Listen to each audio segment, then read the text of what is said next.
The jolt is violent. 1 second, darkness, the next, sunlight, familiar yellow-flowered curtains, the ones I picked out when I was 12, greet my bewildered eyes. My heart hammers against my ribs, a frantic bird trapped in a cage. I'm I'm in my childhood bedroom.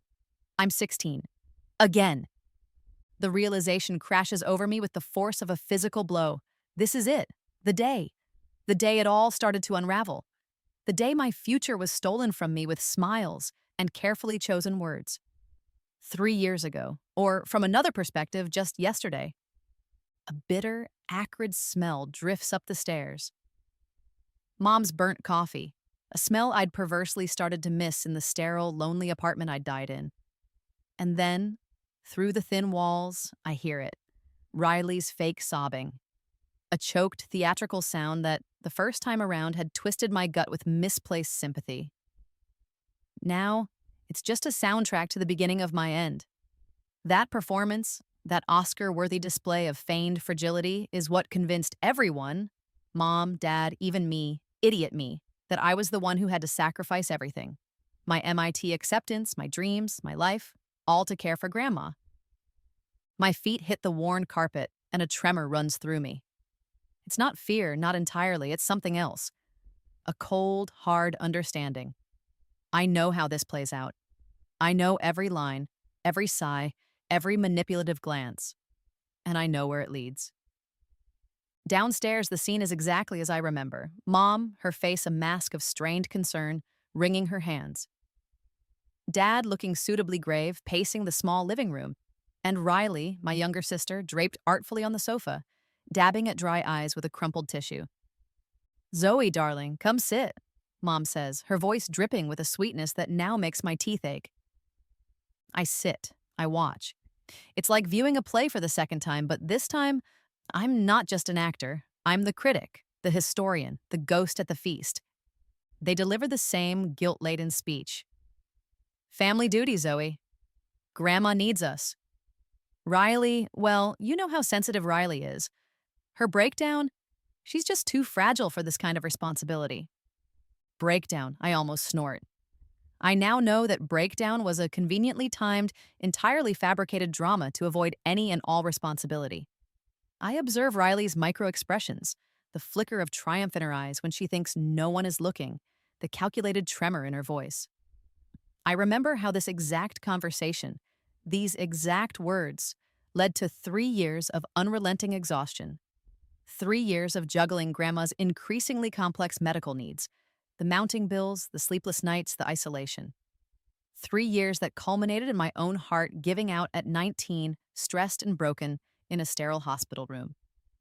And of course, Mom adds, her voice dropping to a conspiratorial whisper, Grandma's estate, it's substantial. We have to ensure she's well cared for, that her wishes are respected. The words trigger a flash so vivid it steals my breath. I'm back in Grandma's dimly lit room, the smell of antiseptic and old roses clinging to the air. I'm collapsing. A searing pain in my chest, the world tilting and fading, and then Riley. Riley, appearing as if by magic, her face a perfect mask of sorrow, just in time to play the devoted granddaughter for the lawyer, for the will reading. A Riley, inheriting everything. While I, Zoe, the dutiful sacrificial lamb, was destined for a pauper's grave, paid for by the indifferent state. The rage is a living thing inside me, hot and sharp. But I leash it. This time will be different. When they finish their emotional onslaught, their voices laced with the expectation of my tearful, immediate agreement, just like before. I don't cry. I don't offer hollow words of comfort or promise to do my best. Instead, I look at them, my gaze steady, and I say, "This is a lot to take in. I need some time to think about it. Can I give you an answer in, say, 24 hours?" The words hang in the air, heavy and unexpected. Mom's smile falters. Dad stops pacing, and across the room, I see it. A flicker of genuine confusion, maybe even alarm in Riley's carefully constructed facade. It's a small thing, a tiny crack in their perfectly orchestrated plan. But it's a start. The game, I realize with a chilling certainty, has just begun. And this time, I know the rules, I know the players, and I know how to win. My thinking day is less about thinking and more about observing, studying the enemy, as it were. Riley.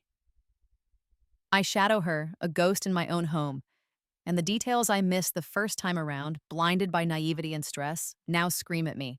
Her closet, for instance. Tucked away behind the saccharine pink dresses she wears to maintain her innocent image, are designer labels. Clothes I know for a fact were purchased with money she'd wheedled out of mom and dad, claiming unexpected medical expenses for her myriad of phantom illnesses.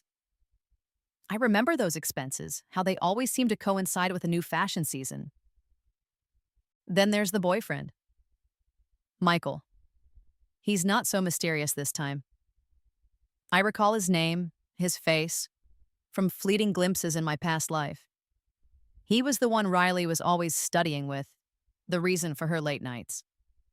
Now, watching her sneak out the back door, her face alight with a conspiratorial grin, I feel nothing but a cold contempt. She's not fragile. She's a predator in pastel clothing. But the real prize, the smoking gun, is the letter, tucked under her mattress in a place she clearly thought no one would ever look. An acceptance letter. Not to the local community college she'd tearfully claimed was her only option due to her delicate health, but to Stanford. Stanford Business School. The date on it is from 2 weeks ago. She was planning to defer, of course. Defer until after Grandma's death, after the inheritance was safely in her grasp. The sheer audacity of it almost makes me laugh. Dinner that evening is another performance. I deliver my lines with Emmy-worthy conviction. Tears well in my eyes, easily summoned by the memory of my own funeral, as I talk about doing right by family, about Grandma's needs coming first. I can practically feel Riley's triumphant smirk burning into my back. Let her smirk. I'm busy cataloging. In my mind, I'm walking through Grandma's small, cluttered bedroom, picturing the old wooden safe hidden behind a loose floorboard under her bed.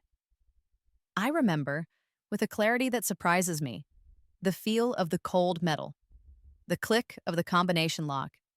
I'd found it in my previous life, a desperate last-ditch attempt to find something, anything, to help with the medical bills. Inside, I know, are not just a few sentimental trinkets, but legal documents. Old stock certificates, property deeds, bank statements. Grandma was more astute than any of us gave her credit for. The next few days, I begin to plant my seeds, small, seemingly innocuous comments. "Grandma," I say one afternoon while helping her with her knitting, "I was just thinking how incredibly proud you must be of Riley. She's so bright, always has her head in a book. Such academic achievements." I see the subtle tightening of Grandma's lips. In my past life, it took me years to understand that her quietness around Riley wasn't approval, but a deep, unspoken resentment for Riley's constant absences, her thinly veiled excuses. Grandma, a woman who'd clawed her way out of poverty through sheer grit and a night school education, valued learning and effort above all else.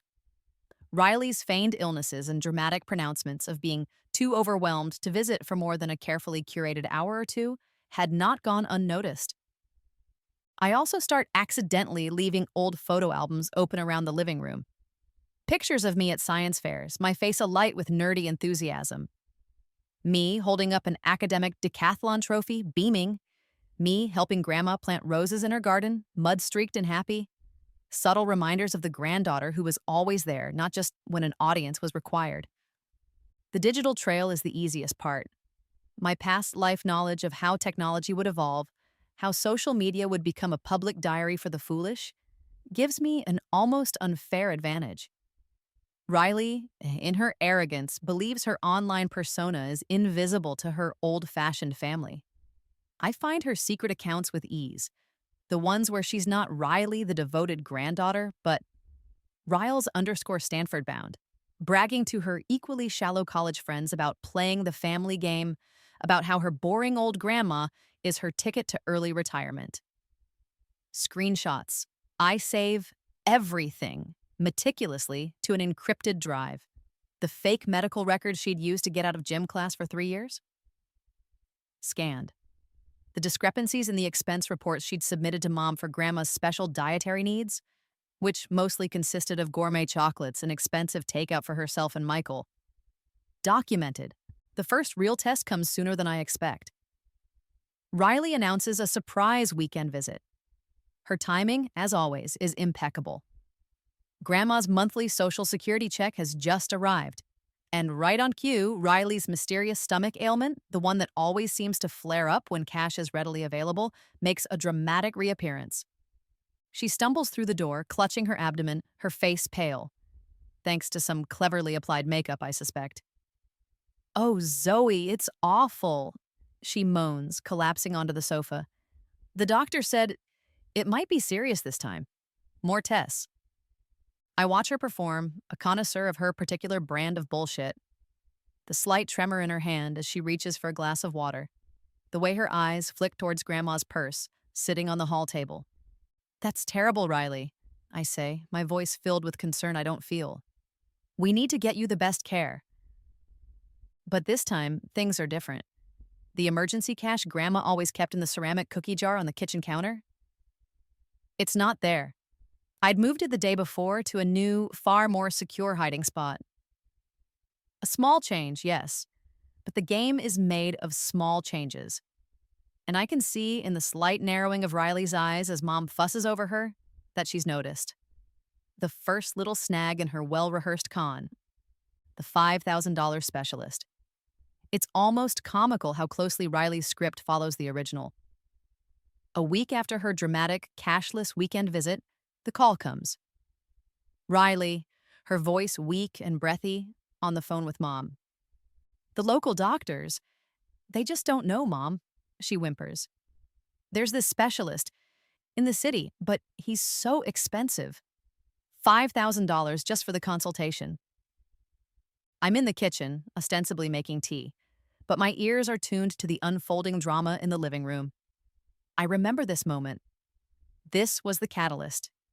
This $5,000, siphoned from Grandma's already dwindling emergency fund, was the first heavy stone that dragged me under.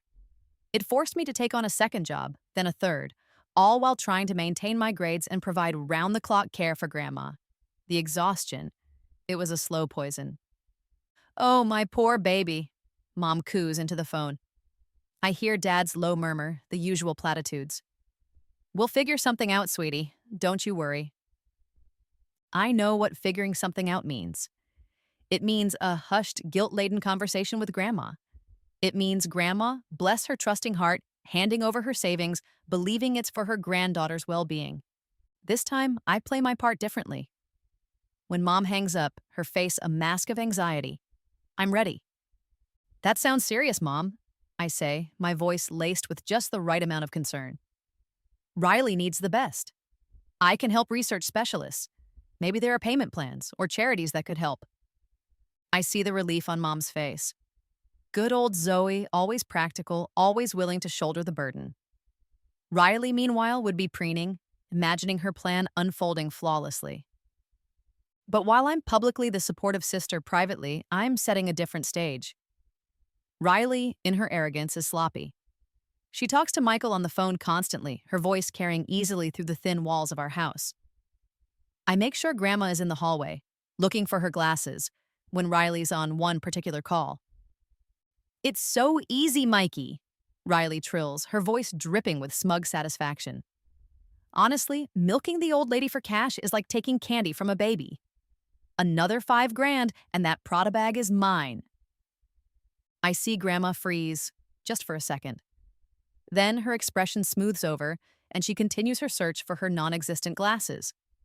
But I know Grandma. I know that look. The seed is not just planted, it's taken root. The next part requires a bit more finesse. Grandma, despite her age, is surprisingly tech-savvy. After a minor break-in a few years back, which I now suspect Riley might have orchestrated to make Grandma feel more vulnerable, Dad had installed a simple security system, including a couple of discrete cameras in the main living areas. Grandma had insisted on learning how to use it, to keep an eye on things. She mostly used it to watch for the mailman, but the footage was stored. "Grandma," I say casually a few days later, "I was thinking about that little silver locket you used to wear, the one with the tiny bird on it. I haven't seen it in ages." It's a gamble. I'm banking on Grandma's meticulous nature, her attachment to her few precious belongings. "The locket?" Her brow furrows. Oh, yes. I put it away for safekeeping, in my jewelry box. You know, I continue, feigning innocence, Riley was saying how much she admired your jewelry when she was here last. She even offered to help you organize it, remember? Grandma is silent for a long moment. Then, without a word, she gets up and heads to her small study where the security monitor is. I give her an hour. When I happen to walk by, I see her rewinding footage. Her face is grim. The camera angle is perfect. Riley, during her last ailing visit, caught red-handed. Not just admiring the jewelry, but slipping the locket and a pair of pearl earrings I remember Grandma cherishing into her pocket. For safekeeping, no doubt. The family dinner is set. Riley arrives, expecting a fawning welcome and a fat check. She's even managed to conjure a slight limp for added pathos. Mom and Dad are hovering, ready to cater to her every whim. But Grandma is a different woman tonight. She's calm, composed, a steely glint in her eyes I haven't seen in years. After the plates are cleared, just as Riley is about to launch into her well-rehearsed speech about her debilitating and entirely fictional medical condition, Grandma clears her throat. Riley, dear, she says, her voice surprisingly strong, before we discuss your health concerns, there's something I'd like to show everyone. She produces a small stack of printed papers, screenshots. Riley's face beaming, holding up a newly purchased designer handbag, the caption reading, Retail therapy for my chronic suffering. LOL, thanks, fam. Another, a selfie with Michael, captioned, Playing nurse to the old bat is exhausting, but the payout will be worth it. #inheritance goals. Riley's face drains of color. Grandma, I can explain. Oh, I'm sure you can, dear, Grandma says, her voice like ice. Perhaps you can also explain this. She gestures to the small television in the corner, and the security footage plays. Riley, furtive and guilty, pocketing the locket and earrings. The silence in the room is absolute, broken only by Riley's choked gasp. Those were family heirlooms, Riley, Grandma says, her voice trembling now, not with weakness, but with a deep, sorrowful anger. Given to me by my own mother. You didn't just steal from me. You stole memories. Riley's desperate attempts to explain, to lie, to cry are cut short. Grandma holds up a hand. I've already spoken to my lawyer, Mr. Henderson, she announces, her gaze sweeping over Mom and Dad, who look utterly poleaxed. He'll be here in the morning. I'm changing my will. Riley, you will no longer be a beneficiary. The words hit Riley like a physical blow. Her carefully constructed facade shatters, and the real Riley emerges, grasping, furious, terrified. You can't do this, she screams, her voice raw. Zoe put you up to this. She's always been jealous of me. I say nothing.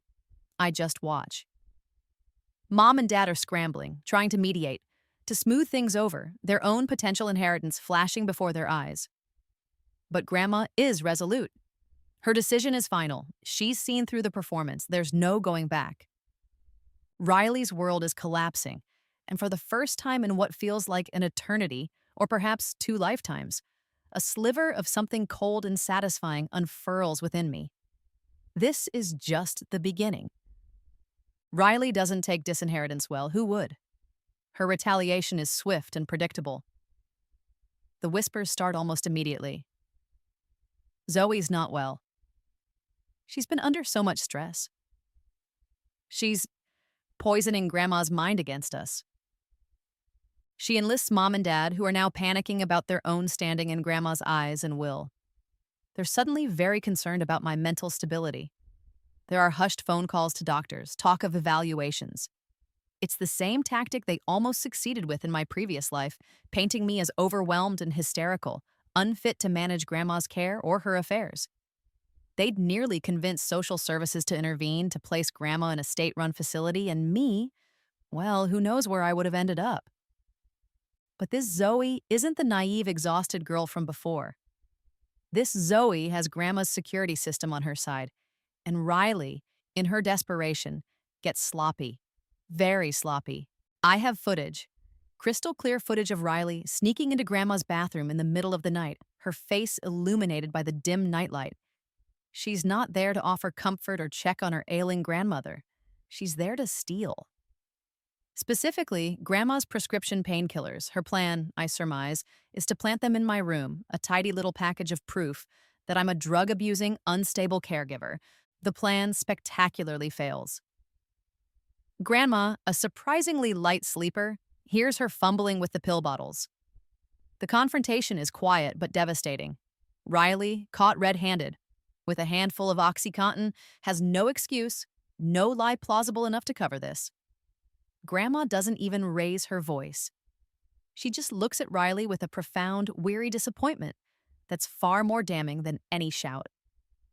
The next morning, when Mom and Dad try to ambush me with a concerned family meeting about my erratic behavior, I'm ready. Erratic? I ask, my voice calm. Or perhaps you mean no longer willing to be your doormat? Before they can launch into their rehearsed script, I play my own trump card. Actually, I've been meaning to tell you, I say, pulling a sheaf of papers from my bag. I've been a little busy lately. I lay them on the coffee table. Transcripts from online college courses, all A's. A letter confirming my deferred enrollment at MIT is still active and in good standing. And the pièce de résistance, a contract for a remote tech internship I'd secured just last week. An internship that, thanks to my advanced, read future knowledge of coding languages, pays more than Mom and Dad's combined part-time jobs. The narrative of Zoe, the sacrificial daughter with no other options, shatters. I see it in their stunned faces. Riley, who had been lurking in the hallway, hoping to witness my downfall, looks like she's seen a ghost. But how? Mom stammers.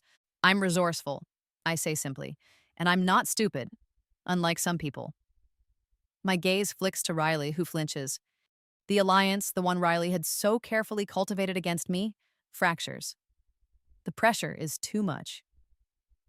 Mom and Dad, seeing their own potential inheritance from Grandma, and now perhaps from their surprisingly successful daughter, jeopardized by Riley's increasingly reckless actions, begin to turn on her. Riley, what have you done? Dad demands, his voice tight with anger. Stealing medication? Spreading lies? Do you have any idea how this makes us look? But Zoe, Riley stammers, looking for support that isn't there. It's a beautiful, terrible thing to watch. The exact same family division, the same accusations and recriminations. But this time, Riley is the one in the eye of the storm. The one being isolated, condemned. I watch her world collapse, and a strange mix of emotions washes over me. There's a cold, hard satisfaction, yes. The taste of justice, long overdue. But there's also an unexpected pang of sadness. This is my family, after all, or at least they were. The family I thought I knew. But that Zoe, the one who would have grieved this implosion, is gone. She died in that hospital room, alone and betrayed. The Zoe that stands here now is a survivor. And she resolves, with a certainty that chills her own blood, that this version of justice, however brutal, is infinitely better than the slow, agonizing death she endured before. This is not just survival, this is a reckoning. Riley's final, desperate attempt to salvage something from the wreckage of her own making comes during what can only be described as an intervention. Grandma, now fully aware of the extent of Riley's deceptions, has summoned Mr. Henderson, her lawyer, for an official meeting. Mom and Dad are there, looking pale and anxious. Riley is a wreck, her usual carefully applied makeup streaked with genuine tears this time. I am, of course, present, a silent observer to the drama I've helped orchestrate. Grandma is being manipulated, Riley cries, her voice cracking. She points a trembling finger at me. Zoe has brainwashed her. She's after your money, Grandma, can't you see? It's a bold move accusing me of her own tactics, but I'm ready. Mr. Henderson clears his throat. Actually, Miss Peterson, he says, his voice dry, we've been reviewing your grandmother's financial portfolio, and it seems Zoe has been doing quite the opposite of being after her money. He slides a folder across the polished mahogany table. Inside, neatly organized, are statements, charts, graphs, proof. For the past year, I explain calmly, I've been managing Grandma's investments, using some insights I've gained into market trends. Past life knowledge is a hell of an insight. I remembered the obscure tech startup that went supernova. The cryptocurrency boom, the real estate bubble. Small strategic investments, carefully managed, had turned Grandma's modest estate, the one Riley had been so eager to get her hands on, into a multi-million-dollar portfolio. Far, far beyond anything Riley, or even Mom and Dad, had ever imagined. The silence in the room is thick enough to cut with a knife. Riley's jaw is slack. Mom and Dad look like they might faint. But I'm not done. And speaking of insights, I continue, pulling another document from my bag. This one, a letter on MIT letterhead. It seems my deferred enrollment is also in excellent standing. In fact, I allow myself a small, cool smile. I've been completing coursework rather ahead of schedule.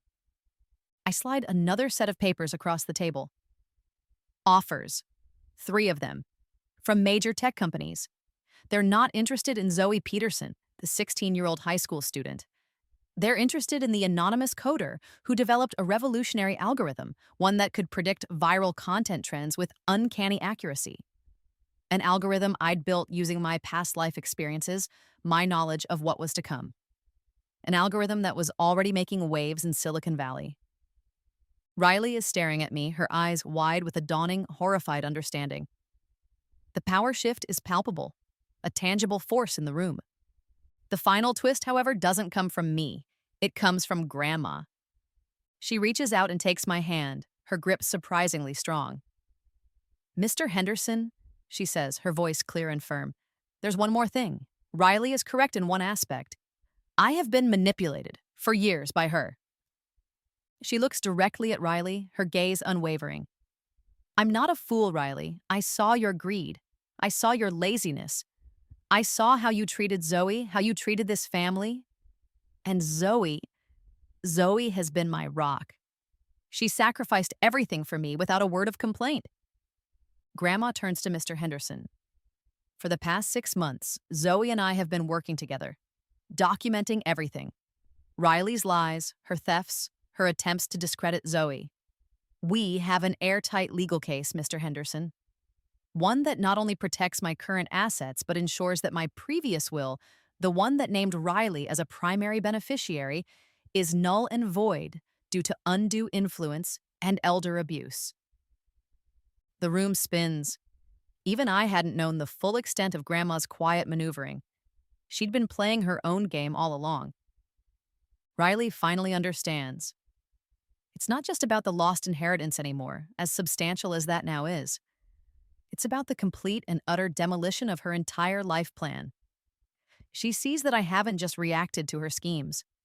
I've been orchestrating her downfall from the very beginning, using her own greed, her own assumptions, her own cruelty, as weapons against her. And while she was busy plotting to secure a modest inheritance, I was building an empire. An empire that makes Grandma's millions look like pocket change. The game isn't just over. It's a checkmate she never saw coming. The desperate plea. It's almost pathetic to watch. Riley, stripped of her power, her illusions, finally sees the abyss yawning before her. The tears are real now, streaming down her blotchy face.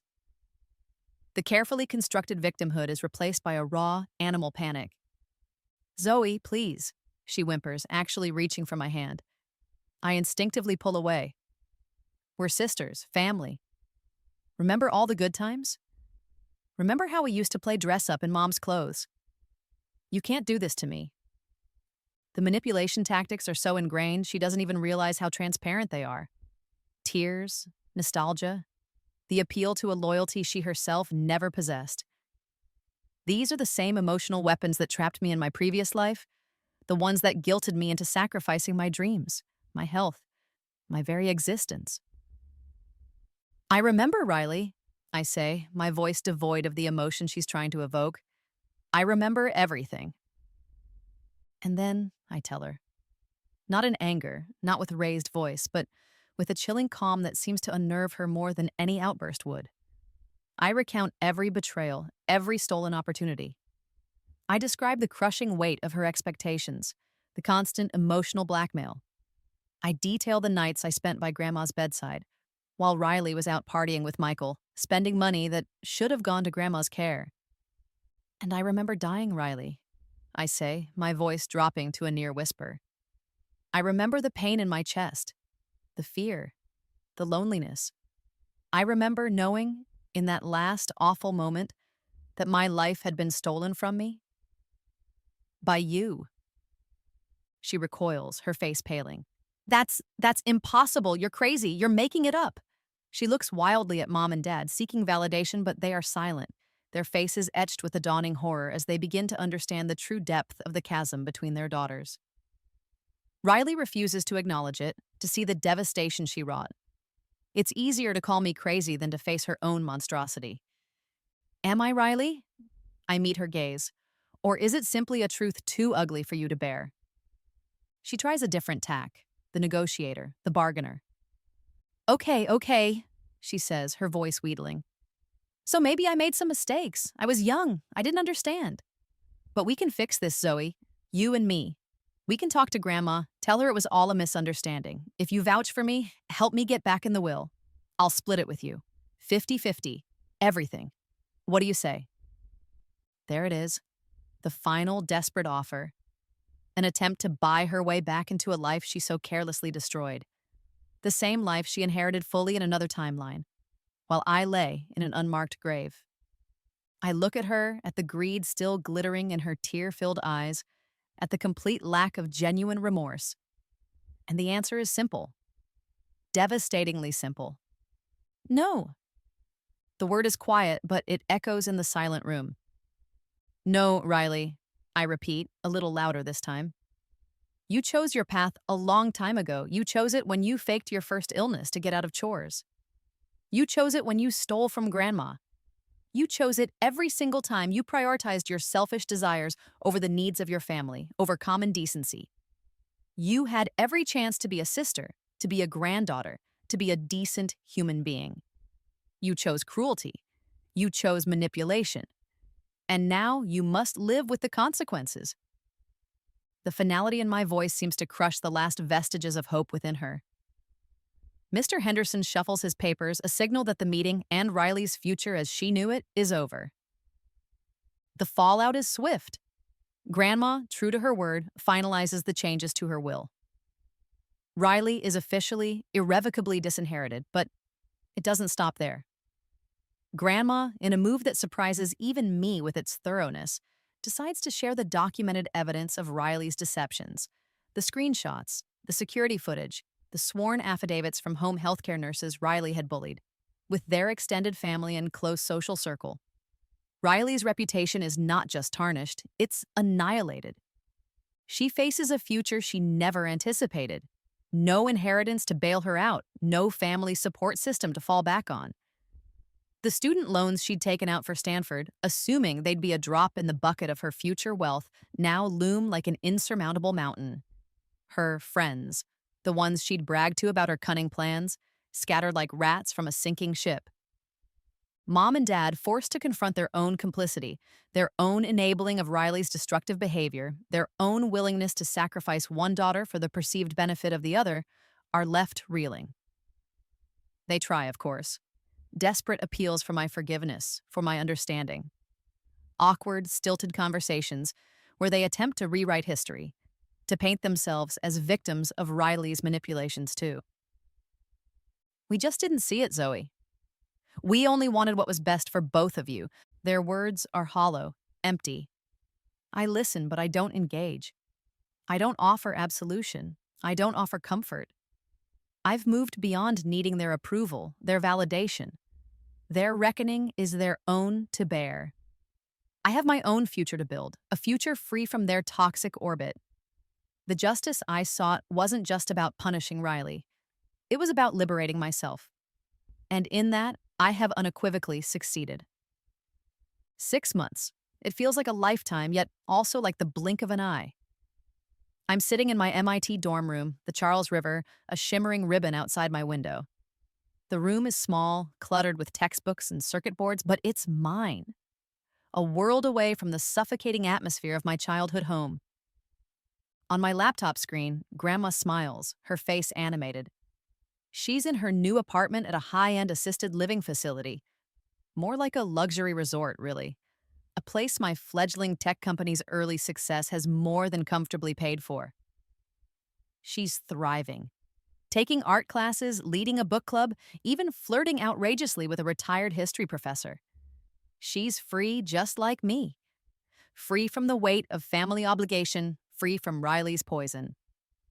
My algorithm, the one born from a strange fusion of past life trauma and future knowledge, has launched a startup that's attracting serious buzz and even more serious investors. I'm surrounded by people who value my intellect, my drive, my kindness. Genuine friends. People who aren't looking to exploit my compassion, but to celebrate my strengths. It's a novel feeling and a welcome one. News of Riley trickles in occasionally, through reluctant, guilt-ridden phone calls from mom. It's a bleak picture, a series of dead-end jobs, mounting debt, a bitterness that eats at her from the inside out. She still blames everyone but herself. Me, grandma, mom and dad, the universe. Mom and dad, in turn, are struggling. They're grappling with the bewildering reality of how they managed to lose both their daughters, one to a success they never nurtured, the other to a selfishness they actively encouraged. Their calls are less frequent now. I don't push them away, but I don't invite them in either. There are some bridges that, once burned, can never truly be rebuilt. I watch the sunrise paint the Boston skyline in hues of pink and gold. The weight, the crushing, suffocating weight of my past life, the trauma of betrayal and exhaustion, and a premature, lonely death, it's finally truly lifting. It's not just that I survived. It's that I've become. Become the person I was always meant to be before their expectations, their manipulations, their casual cruelty tried to grind me into dust. There's a folder on my desktop. Evidence. It contains all the meticulous documentation I'd gathered. Riley's social media posts, the financial discrepancies, the security footage. Everything I'd once thought I needed to prove my case, to validate my actions. I drag it to the trash icon, and then I empty the trash. I don't need it anymore. I don't need proof. I don't need validation. My life, my success, my peace, they are their own justification.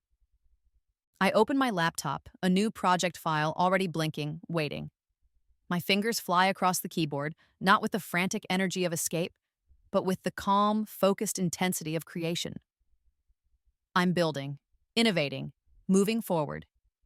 The ghosts of the past are finally quiet, and in their place, there is only the bright, limitless promise of the dawn. I've found my power. I've found my independence. I've found peace.